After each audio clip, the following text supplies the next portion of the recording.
수습 국면에 들어섰던 안양대 사태가 또다시 미궁 속에 빠졌습니다. 관련 내용을 살펴봤습니다.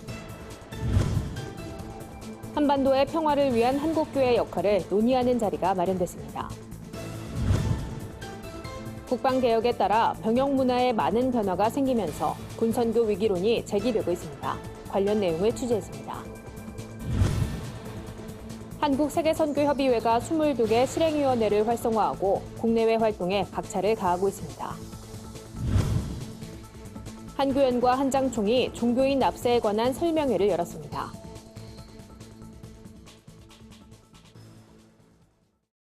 안녕하십니까. 구티비 뉴스입니다. 지난 2월 안양대 비대위와 법인이사회의 협의로 수습 국면에 들어섰던 안양대 사태가 또다시 악화일로를 걷고 있습니다. 비대위가 제안했던 해결 방안을 법인이사회가 거부했기 때문인데요. 현재 안양대 비대위는 투쟁을 예고하며 강경한 입장을 보이고 있습니다. 관련 내용 홍희연 기자가 전해드립니다. 올해로 설립 71주년을 맞은 기독사학 안양대학교 사태가 또다시 경랑 속으로 빠졌습니다. 지난달 20일까지로 정한 협의 시한이 지켜지지 않았기 때문입니다. 안양대학교 비상대책위원회는 당초 학교법인 우일학원 측과의 협의에서 대진성주의 관련 이사 4명을 사퇴시킬 것과 학교법인 운영권을 교계 인물에게 인계할 것을 요구하며 2월 20일까지 답변을 주지 않으면 강경투쟁을 이어나가겠다고 밝힌 바 있습니다. 하지만 법인 측은 협상 당일인 2월 20일 협상 연기를 요구했고 비대위는 이를 받아들이지 않았습니다. 우리가 제안하는 안에 대해서는 전혀 고려하지 않고 고려할 마음도 없었다 하는 것이죠. 그러니까 시간 끌기만 하고 있었다. 성의가 없었다.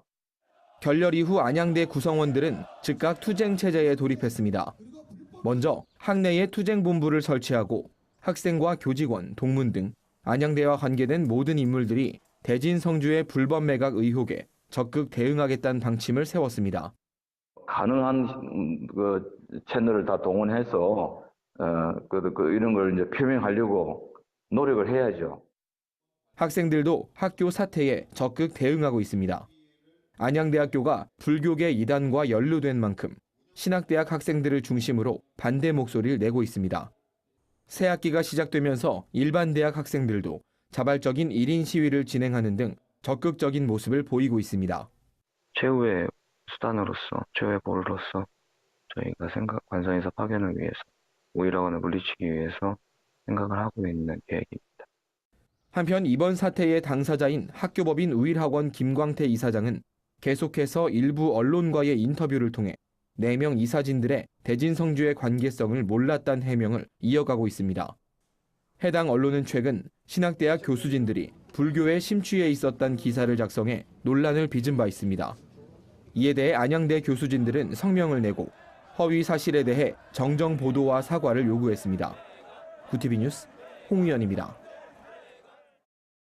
남북관계 개선을 위해 활동하는 한국교회 남북교류협력단이 국제 세미나를 개최해 한반도의 치유와 화해를 위한 한국교회의 역할에 대해 논의했습니다. 지난해부터 남북과 북미 간 정상회담이 진행되면서 역사적 전환점을 맞이한 한반도를 위해 한국교회가 적극 나서야 한다는 목소리가 높아졌습니다. 이를 위해 교단과 연합기관 등 14개 단체가 모여 지난해 한국교회 남북교류협력단을 발족해 활동을 이어오고 있습니다.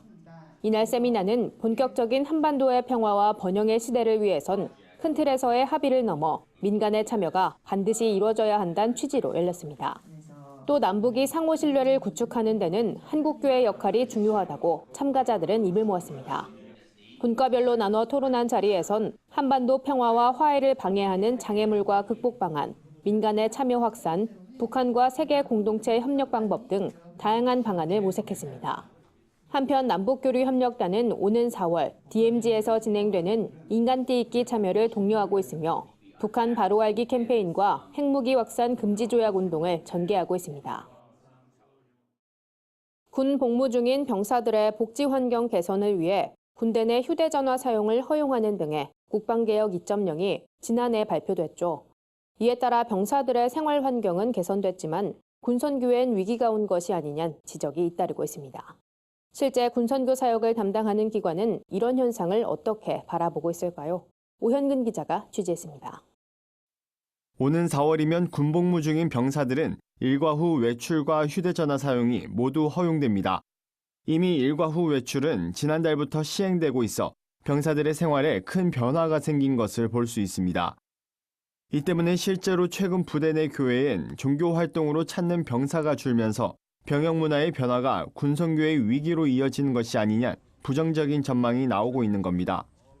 한국기독교 군성교연합회 측은 개인 시간이 보장되고 외출과 외박 등으로 군인교회의 빈자리가 늘어나는 것이 현실로 나타나고 있다고 밝혔습니다.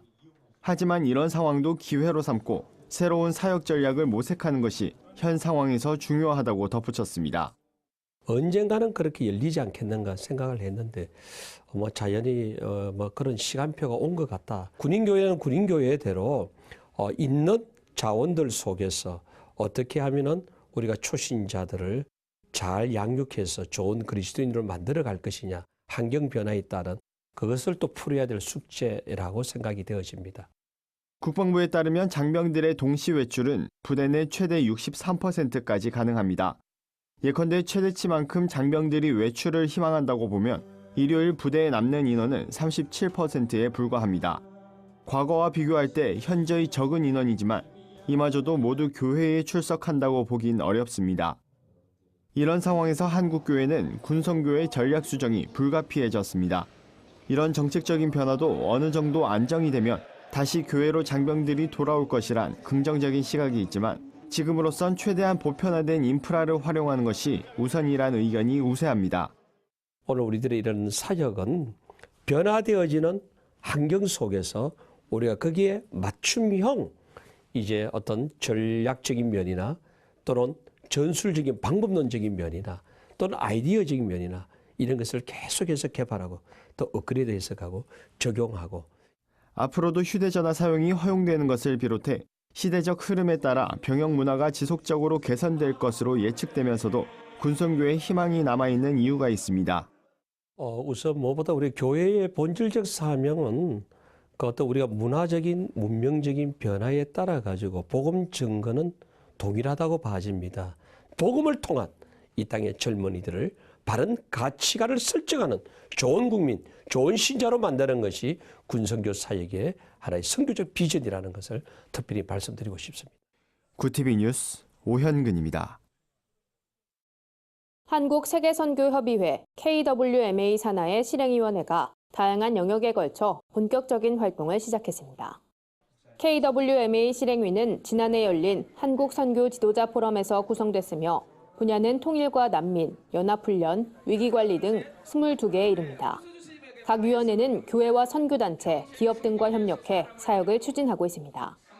특히 연합선교훈련 분야에선 교단 선교부와 선교단체, 예비 선교사의 기본적인 선교훈련을 연합해 실행키로 했습니다. KWMA 관계자는 연합선교훈련 활성화로 좋은 선교훈련 프로그램을 공유하고 통일된 정체성을 형성할 수 있을 것이라고 밝혔습니다. KWMA 실행위는 13년 만에 재개원 예정인 세계선교훈련원을 비롯해 이주난민 자립지원센터도 개원했습니다.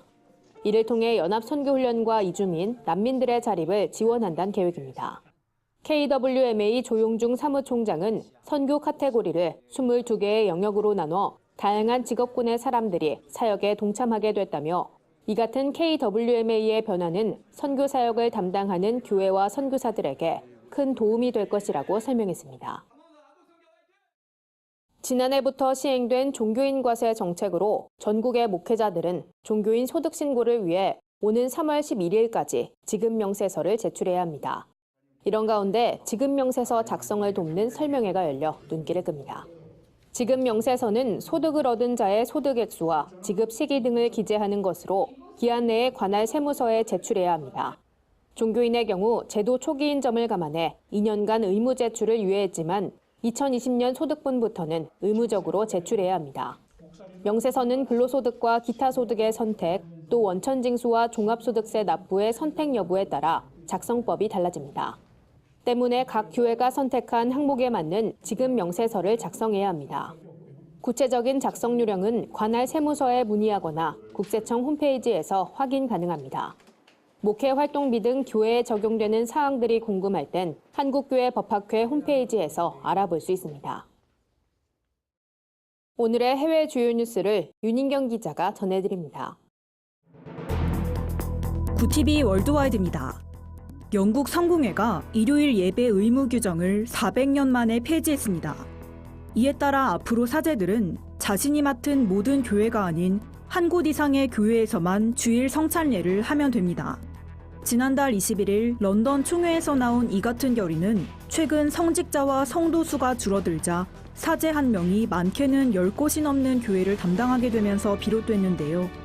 관계자는 1990년대부터 이미 영국 교회 중 절반은 일요일에, 절반은 토요일에 성찬례를 집전하고 있었다며 물리적으로 주일 예배를 드리지 못하는 현실에 맞춰 교회법을 개정한 것이라고 설명했습니다. 미국 연합감리교회가 동성결혼과 성소수자 목사 안수를 허용하지 않기로 결의했습니다. 지난달 미주리주에서 열린 특별총회에 참석한 대의원들은 찬성 438표, 반대 384표로 전통주의 플랜을 채택했습니다. 전통주의 플랜은 동성결혼과 성소수자 안수를 제한하는 기존 헌법을 유지하면서 처벌을 강화하는 것을 골자로 한 가장 보수적인 안입니다. 총회 전까지만 해도 동성결혼과 성소수자 안수를 합법화하는 하나의 교회 모델이 통과될 가능성이 컸지만 아시아와 아프리카 출신 대의원들의 강력한 반대로 총회는 동성애 반대 입장을 고수키로 했습니다. 연일 이어지는 미세먼지에 시민들의 고충이 이만저만이 아닙니다. 이처럼 미세먼지 등 대기오염으로 전 세계에선 매년 700만 명이 조기 사망하고 있다는 유엔 보고서가 나왔습니다. 이는 전쟁이나 결핵, 말라리아 등으로 숨지는 사람보다 더 많은 숫자인데요. 보고서를 제출한 데이비드 보이드 유엔 특별조사관은 여기엔 어린이 60만 명도 포함된다며 전 세계적으로 재앙적인 결과를 초래하는 대기오염은 시급히 해결해야 할 위기라고 말했습니다. 그러면서 각국이 대기오염에 대한 조처를 한다면 생명을 즉시 구할 수 있을 뿐 아니라 기후변화도 효과적으로 억제할 수 있다고 당부했습니다. 러시아 정교회 수장이 김정은 북한 국무위원장의 초청으로 북한을 방문할 예정입니다. 타스 통신에 따르면 동남아 대교구 교구장 세르기에는 북한 정부는 러시아 정교회에 호의를 갖고 있으며 기꺼이 손님으로 받아들이려 한다며 김정은 위원장의 초청으로 키릴 총주교의 방북이 조만간 이뤄질 것이라고 밝혔습니다. 키릴 총주교의 이번 방북은 러북 경제문화협력 협정 체결 70주년 기념행사의 일환으로 이뤄집니다. 또 러시아 블라디미르 푸틴 대통령과 러시아 정교회가 긴밀한 관계를 유지하는 만큼 이번 방북은 종교 교류 이상의 의미를 갖는다는 평가입니다. 구TV 뉴스 윤인경입니다. 오늘의 사회 이슈를 홍희연 기자가 종합해드립니다. 오늘의 이슈 포커스입니다. 북한이 영변 핵시설 가동은 중단했지만 동창리 미사일 발사장의 경우에는 복구 징후가 있는 것으로 확인됐습니다. 국정원은 국회 정보위원회 간담회에서 이같이 말하고 동창리 철거시설 가운데 지붕과 문짝 등을 달고 있다고 전했습니다. 국정원은 북한이 전문가 참관하에 미사일 발사장을 폐기할 때 홍보 효과를 높이려는 목적과 협상이 실패했을 경우 미사일 발사장을 다시 활용하기 위한 가능성이 모두 있다고 밝혔습니다. 심각한 미세먼지 문제를 보고받은 문재인 대통령이 비상한 시기에 비상한 조치를 취하는 것이 정부의 책무라며 대응을 지시했습니다. 문 대통령은 장기적인 대응 체계만 머물지 말고 즉각적으로 국민의 요구에 부응해야 한다고 덧붙였습니다. 이에 대해 조명래 환경부 장관은 차량 운행 제한과 석탄 발전 상한 제약, 미세먼지 배출 시설의 가동 시간 조정 등의 이행 상황을 점검하며 모든 조치를 취하겠다고 밝혔습니다. 사상 최악의 미세먼지가 연일 기승을 부리는 가운데 전국 중고등학교 교실 중 약 74%에 아직 공기정화 장치가 없는 것으로 파악됐습니다. 교육부에 따르면 전국 유치원과 초중고교 등 모든 학교를 조사한 결과 41.9%의 정화 장치가 없었습니다. 유치원과 초등학교, 특수학교엔 최소 73.9%가 장치를 설치했지만 중고등학교 설치 비율은 30%를 넘지 못했습니다. 교육부는 저용량의 공기 정화 장치를 대용량으로 교체하고 미설치 교실에는 신규로 설치하는 정책을 앞당겨 시행하겠다고 밝혔습니다. 구티비 뉴스 홍우연입니다. 주요 단신입니다. 사랑의 교회가 오는 10일 주일 예배 시간에 공동의회를 열고 오정현 목사를 사랑의 교회 위임 목사로 결의해달란 청원을 다룹니다. 오 목사는 지난달 25일부터 예장합동 편목과정 교육을 받고 있습니다. 교육은 공동의회 전날인 9일 끝납니다. 일각에선 교회가 노회에 청원을 올리면 위임식 등 뒤따르는 절차를 밟을 것으로 예측했습니다. 한국 순교자의 소리가 지난 1월 나이지리아 이슬람 무장단체 보코하람의 공격으로 집을 잃은 카메룬 목회자들에게 생활터전을 마련해주고 지역사회 복구를 위한 사역을 진행한다고 밝혔습니다. 한국 순교자의 소리는 보코하람이 다시 공격할 가능성이 높아 교회와 목회자 가정을 안전한 곳으로 옮기고 보살피기 위한 기부금을 모금한다고 밝혔습니다. 분쟁교회 상담 사역을 진행하는 교회개혁 실천연대 교회문제상담소에 예인교회 정성규 목사가 새로운 소장으로 인선됐습니다. 전임 상담소장인 방인성 목사는 상담소장직은 사임했지만 계속해서 상담위원으로 활동할 계획입니다. 한국교회 여성연합회가 8일 전국에 지정된 교회에서 세계 기도일 예배를 드립니다. 올해는 슬로베니아 세계 기도일 위원회에 교회 여성들이 예배문을 작성했습니다. 세계 기도일 예배를 드리는 지정교회는 한교회연 홈페이지를 통해 확인할 수 있습니다. 이상으로 뉴스를 마칩니다. 구티비 뉴스는 인터넷 신문, 데일리 굿뉴스를 통해서도 보실 수 있습니다. 시청해주신 여러분 고맙습니다.